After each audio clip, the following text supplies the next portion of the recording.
మొన్న మిట్టపల్లిలో రంజిత్ అనే యువకుడిపై కొంతమంది ముండ్రాయికి సంబంధించిన సర్పంచ్ వాళ్ళ మనుషులు దాడి యత్నం చేయడం జరిగింది. ఇమీడియట్ గా స్పందించిన మేము పోలీస్ స్టేషన్ లో ఇవాళ కేసు పెట్టినాం. మొన్న మీడియా కూడా యుద్ధిష్ఠర కూడా ఇవ్వడంతో ఈ విషయము ప్రజల లోపల బాగా చర్చనీయాంశంగా జరిగింది.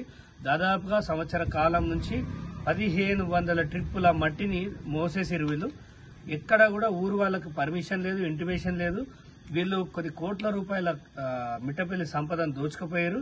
ఎవరైనా ప్రయత్నిస్తే ఆ ట్రక్కుల కింద పెట్టి తొక్కిచ్చే ప్రయత్నం చేస్తారు.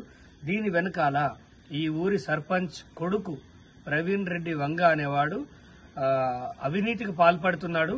ఇక్కడున్న ఆర్డీఓలు, గతంలో ఉన్న ఆర్డీఓలతోటి ములాఖాత్ అయి వాళ్ళకు డబ్బుల సంచులు పంపుకుంటూ ఇక్కడ ఉన్న ఎమ్మెల్యే ప్రోద్బలంతో సర్వం ఈ ఊర్లో ఏ ఇంట చూసినా కబ్జాలే ఉన్నాయి.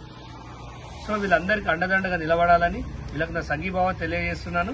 ఇది పార్టీలకు అతీతంగా మాట్లాడుతున్నా. ఎందుకంటే ఈ సమస్య ఈ రోజుది కాదు. నేను దాదాపుగా నాకు మిట్టపల్లి వాళ్ళకి 2 ఏళ్ల నుంచి అనుబంధం ఉంది. ఇక్కడ 300 ఎకరాల ముదిరాజుల జాగా కూడా కొట్టేద్దాము సూడా కింద అని ప్లాన్ కూడా చేశారు గతంలో. సో ఈ ఊరు వాళ్ళందరూ ఇప్పుడు ఏకమయ్యారు.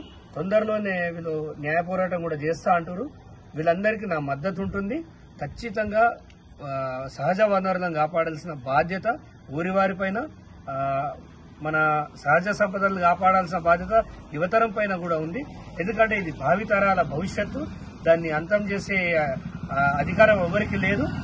దయచేసి ఇలాంటి దుష్టులను శిక్షించాలని, ఇలాంటి వాళ్ళని అరికట్టాలని అధికారులను కోరుకుంటున్నాం.